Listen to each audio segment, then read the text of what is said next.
Ladies and gentlemen, record geeks, retired plate spinners, and millennials who want to impress their parents with their record collections.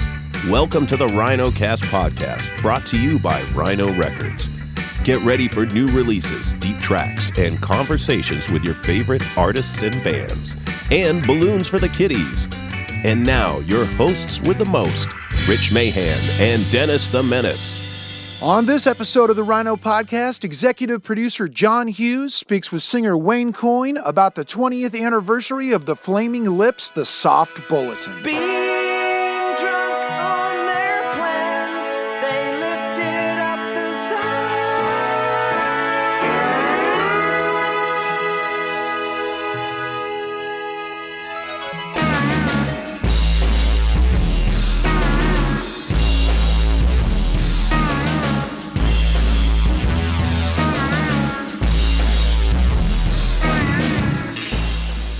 Hey, Rich. Hey, Dennis.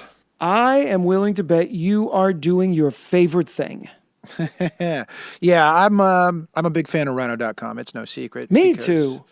There's so much great information on there. Of course, we've got a featured artist. You can go in and look. There's a release breakdown on the artist. There's playlists. There's articles about different releases, so you can really get more info and learn more about the artists that you love. There's Album of the Day, which is something that you can sign up for on your email, and it just comes right into your inbox every day. There's a short essay laying out why that album's worth your time. There's links to listen to on your favorite streaming platform, and you can also browse through all the past albums of the day while you're there. It's pretty cool. Then, I'm hip to the trip. I'm telling you what. And then there's exclusives. Rhino.com, there's releases there that you can't get anywhere else. So you got to go check it out. There's so much cool stuff coming up, including the new Van Halen Japanese singles 7-inch vinyl box set. It's all of the stuff that was released in Japan from the Roth era of Van Halen, and rock and roll fans are going to dig it. But in today's episode of the Rhino Podcast, Dennis, why don't you tell us what we have? We have John Hughes, our executive producer, and Wayne Coyne. Yep, that man who is in the giant bubble from the Flaming Lips. It's the 20th anniversary of the SOFT Bulletin, and they're touring behind it. But this record was released in 1999 after one of their weirder records, and has singles like Race for the Prize and Waiting for Superman. And it's been named the album of the year from everybody from the NME to Rolling Stone. It's iconic. I'm sure that Wayne had a truckload to say about this record. Wayne has a lot of stories.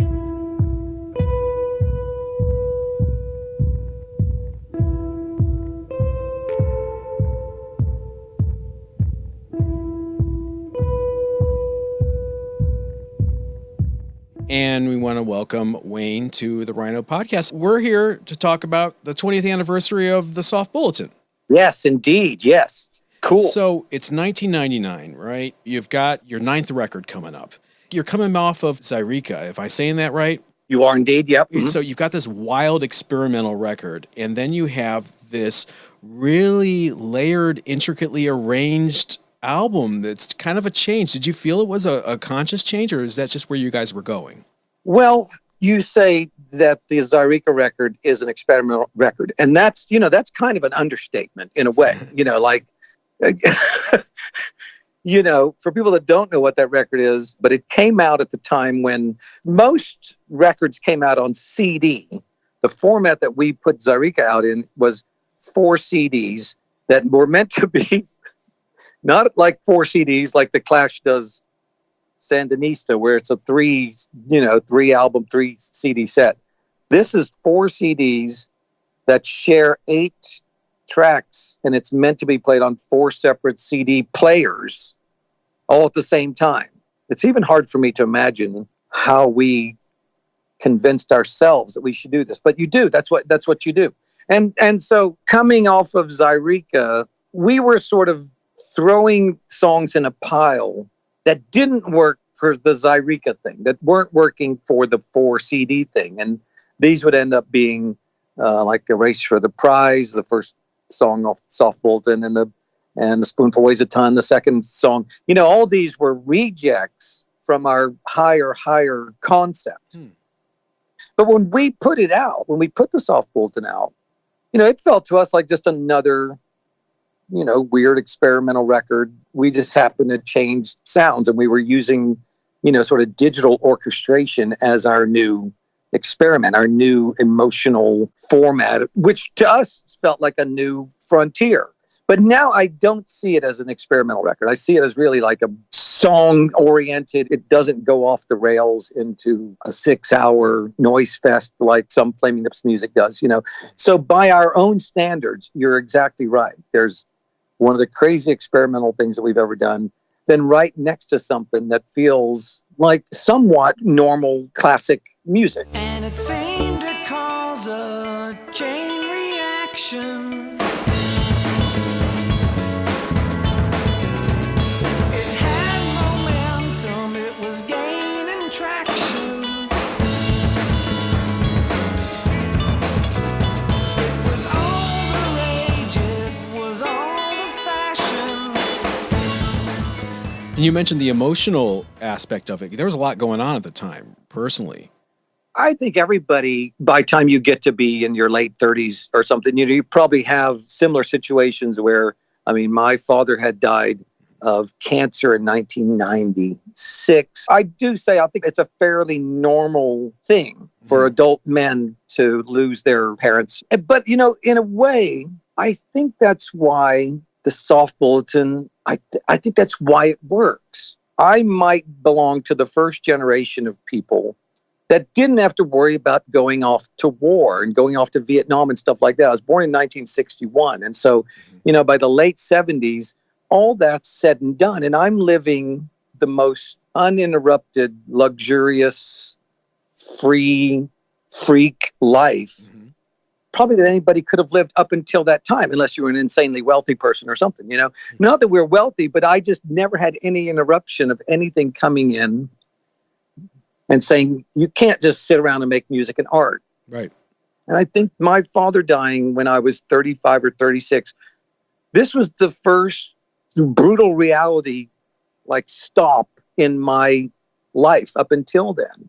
And it's not just me. Stephen is feeling this same confrontation, and Dave Fridman, our producer, is also feeling that. So you've got 3 creative, kind of intense entities all searching for the same, not answer, but, another version of what is life now. To me, it was like, if life really is this brutal, painful, horrible thing, what have I been playing at? What does all this other stuff mean?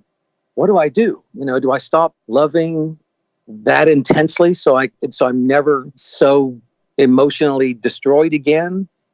I think that's what the Soft Bulletin is saying. It's like, what do I do? 'Cause it's getting heavy. Well, I thought it was already as heavy as can be. Wasn't the Flaming Lips, and it wasn't me, and it wasn't Stephen or Dave Fridman deciding what the answer would be. I think the music decided what the answer would be. And I think at the end of, even for ourselves, at the end of making the Soft Bulletin, it felt like this is an optimistic record. This, despite it being this heavy cosmic upheaval storm, it's actually very optimistic.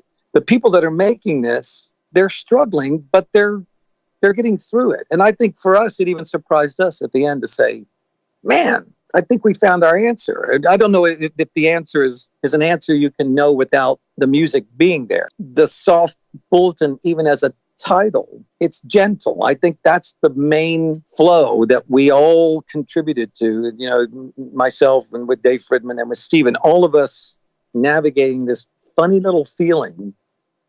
It's not like, oh man, I went through something heavy. I sort of went through the normal heavy stuff that everybody does. And I was lucky to be in a place where I could really spend a lot of time finding out through this music and through our art what that could sound like. Put in all the clothes you washed away. And as you're folding up the shirts, you hesitate.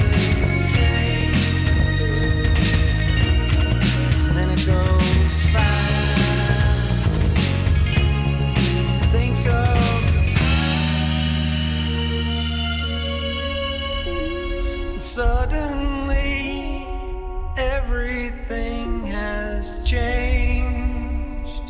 You took something and worked through it. And there's a quote from you out there saying that you thought by getting so personal that no one was going to be able to relate to the record. Is that an accurate quote? Well, that's the funny, embarrassing thing about it. It's like you think when you're being absolutely honest, you're embarrassed about the way you feel. And of course, it's not cool and all these other things about it. But then you come to find out that's exactly what is cool and why anybody else would want to listen to it.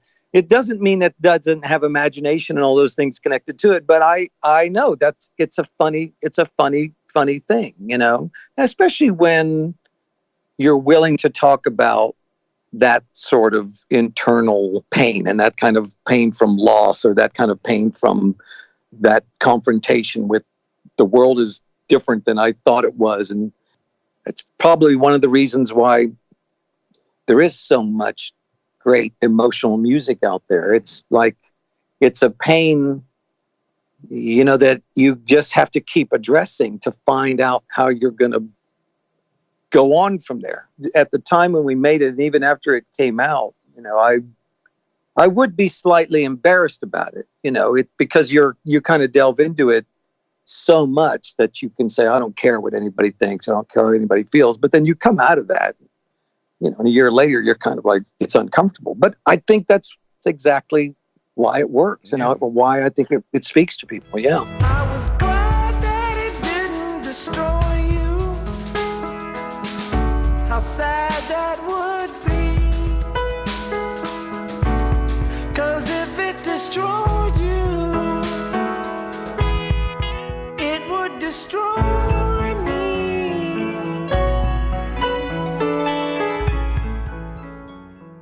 And for me, I would have always thought, when you're in the young and you want to be an artist and all this, like, no one's like me, I'm unique. I'm my own trip, whatever, and I think I did quite like dissolving into, this is what normal people think. This is what normal people go through. This is what normal life is.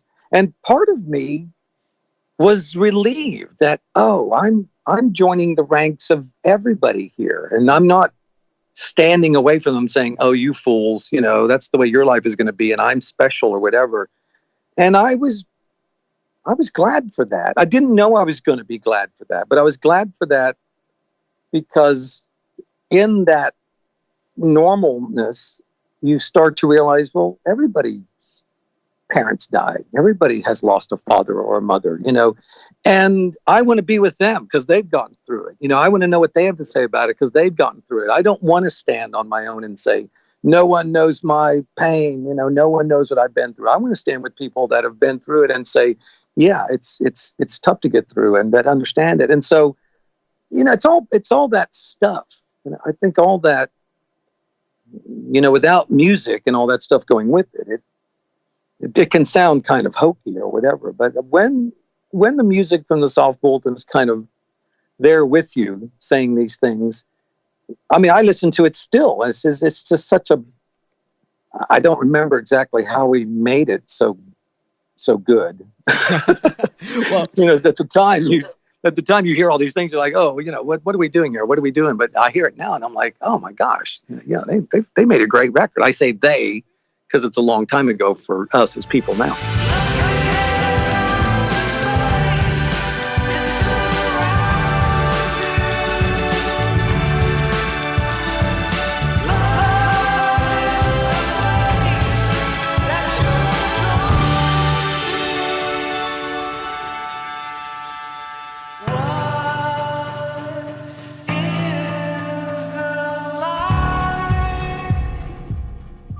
You once also said that, talking about making it, your favorite instrument was the recording studio. Was that the case here? Well, yeah. And I think in that, especially in that time when we were going from, we'd already made quite a few records, but all those were made, kind of in the old fashioned way where everything went to a big tape and everybody stood around the mixing desk And we were starting to get kind of tired of that. There are times when we were mixing, previous albums, 5 or 6 of us, 7 of us, 8 of us around the mixing desk, all having to do these very, what we thought were important and intricate moves.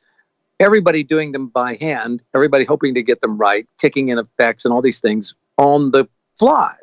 And I think it's a marvelous, intense way to work. But it's just, as dudes get more intense and you get older or whatever, you just kind of get frustrated. And this Soft Bulletin record, it came at the exact time when Dave Fridman, he was starting his studio. Our producer, Dave Fridman, was starting his studio and was becoming a digital, computer run, not exclusively, but some of it was. And we were going more of that way so that you could do more things and you could have more details than you could ever think of, than just mixing it by hand on a desk like we had done previous to that. And I think I was just elated that you could get so detailed with it. Little fades of instruments could go down, other things could come up. And these things, if I thought, could we ever have mixed that in the old school kind of way? The old school kind of way, we would sometimes do 100 different passes of a song.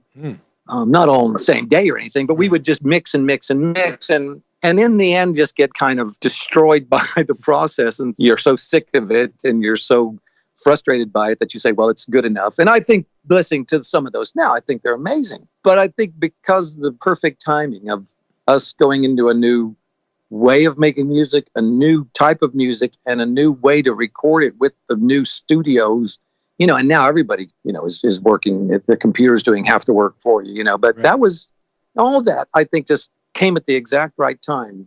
We wanted to get more intense and more detailed, and the computer software and all that stuff just was invented just for us to make the Soft Bulletin. That's the way I feel. Were you urged by the U.S. Warner Bros. Label to remix the record to make it more, quote, commercial, or were you involved in that at all? Because there's a difference between the UK and the US versions. Well, we never felt like we didn't want them involved. A lot of times it's the other way around. Artists want to say, leave us alone. We just want to do our thing. We don't care what you think about it, But we always did. And most of the time, they would hear what we're doing and just be like, man, this is so cool. And encourage us and want it to work. And by the time we were probably, maybe halfway through with the Soft Bulletin, we started to think, are there some reasonably successful commercial producers out there who wouldn't mind remixing some of these so we could just see could any of this sound more commercial? Because it wasn't something that Dave Fridman or Stephen and I felt like we knew anything about. And we were the ones that kind of were pushing for that.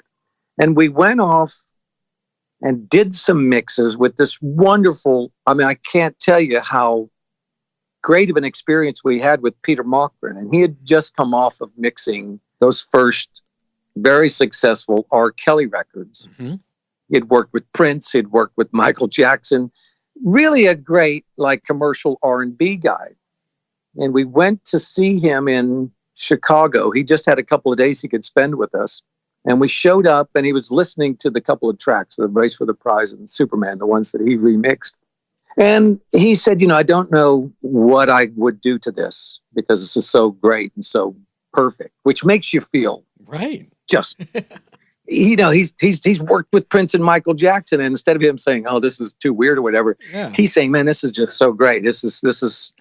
And he said, but I have to do something because you guys are paying me to do something to it. And so he, not begrudgingly, but he went and did stuff. But none of us ever thought, oh, that made it better or made it worse. We were really glad to be there with him and see him sort of so, effortlessly say, well, we can do this and we can do that. But I think he always let us be aware that's you've got a really great album here. And it's not about, I can mix it. Yeah. And you guys can mix it, but you've got this great thing.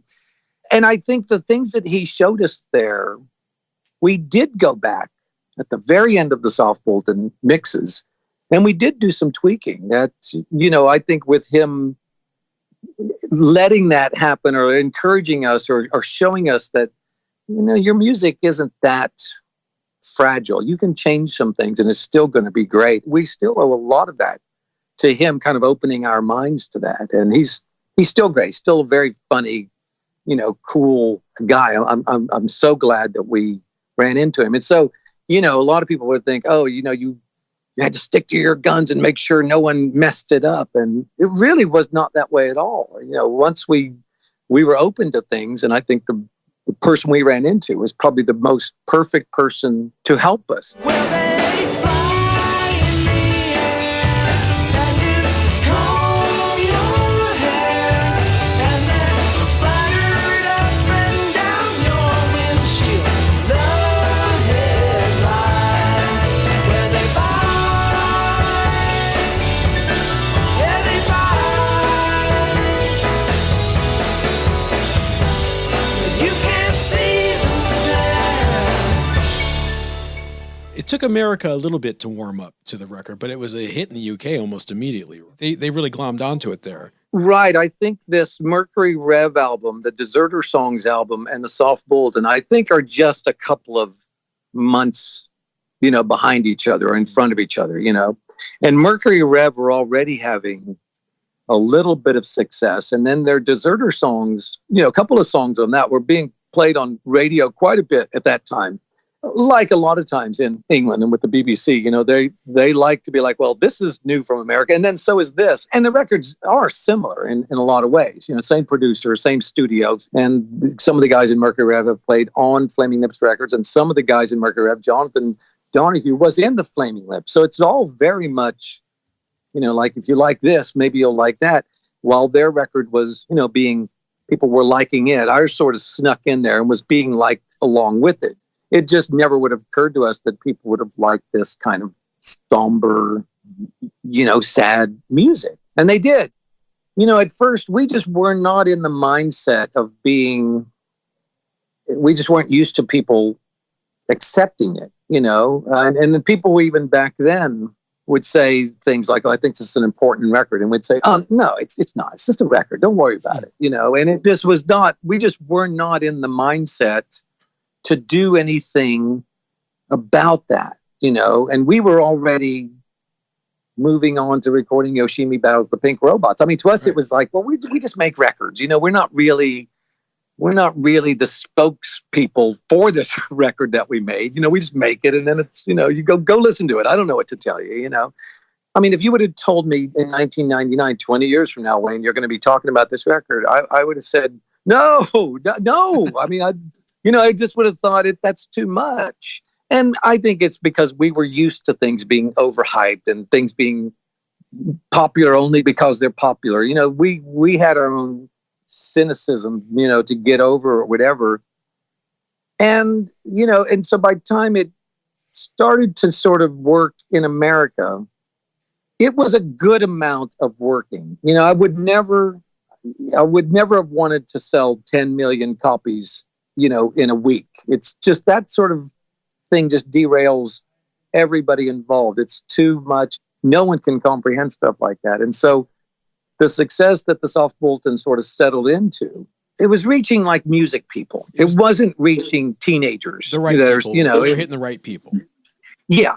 Which, in the beginning, you say stuff like that and it feels very pompous or whatever, But to me, I was starting to get these reactions from people even when we would play, and they would be these stories of like, yeah, my sister died of cancer, or my brother recovered from cancer. So half of them would be really horrible things, and half of the stories would be these really triumphant things. And I started to see, oh, I know what you're talking about, but I think if it would have been too successful or something, that little delicate thing that it gives to the listener, I think it could have been lost. And I think we were very lucky that just, moment by moment, by little, it reached people without hype.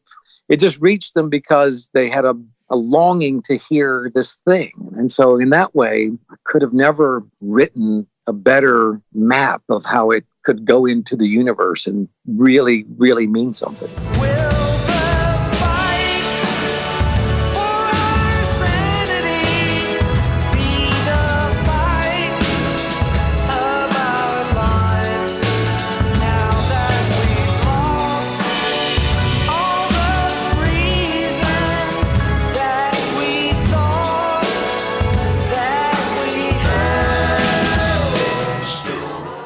really did cue up Yoshimi and Do You Realize, though, which had that big mass effect that you're just talking about avoiding.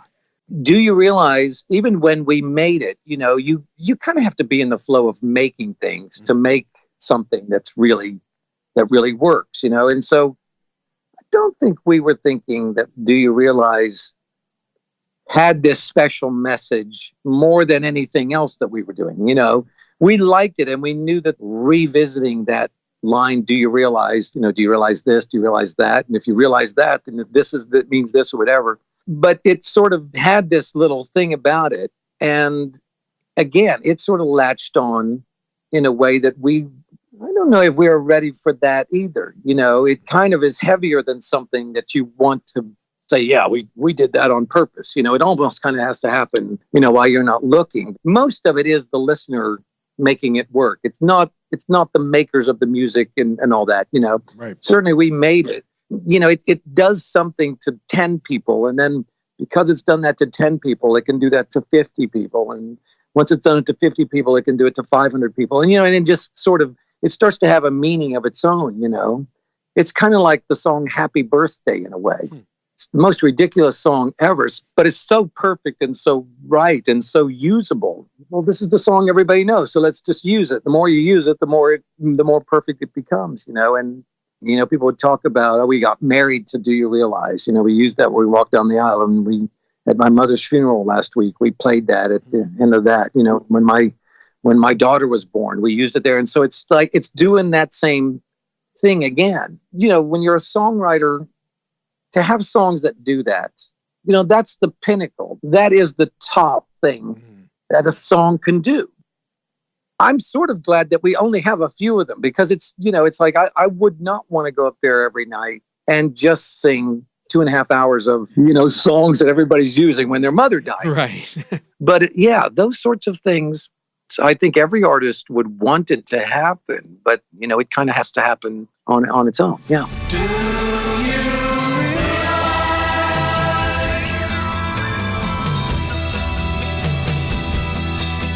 That happiness makes you cry. Do you realize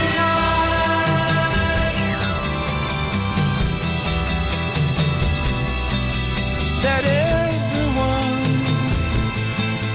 you know someday will die? Have you seen the lenticular for the 20th anniversary edition of the SOFT Bulletin yet? Oh, I've not seen it in real life. So everyone listening to this podcast has no idea what I'm showing you right now, but I'm just showing you to get your reaction. And I just wanted you to see it. It's actually better than I thought it was going to be. That's amazing. Well, wait till you see it in person. Now I really want. Yeah, I really want one. I've not seen it in person. It's the first time I've seen it. Great. We will get you that for the audience. I don't know how familiar people are with even that term lenticular, but you can explain it. It's like a 3D flat version of the album that's kind of given a treatment to make it 3D. So when you tilt it, remember the old baseball cards you used to be at the cereal box? That's a 3D effect. And the 20th anniversary edition of the SOFT Bulletin coming out from Vinyl Me Please. It's beautiful. Oh, it's got an art stunning. print. Thank you for showing that to me. Yeah, thank you. Got a little printout of your art print that you provided, which was the single sleeve in the UK for Race for the Prize. Race for the Prize. Yeah. Without the typography, so you have the unadulterated art. Man. Well, thank you for showing me that. I'm glad you had it there. Thank you again for doing this with us, and hopefully we will talk soon for the 20th anniversary edition of Yoshimi. Oh, I love that. Well, thank you. All right. Yeah. Theirs is to win if it kills them. They're just humans with wives and children.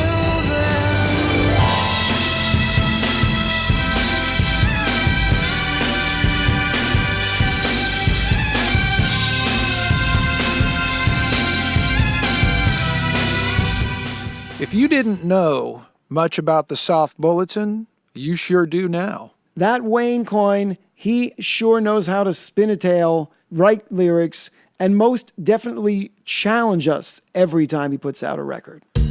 Thanks very much for tuning in. Don't forget to listen and subscribe on iTunes so you don't miss the next Rhino podcast. Executive producer for Rhino Entertainment, John Hughes. Produced for Rhino Entertainment by Pop Cult and Rich Mahan Promotions. All rights reserved.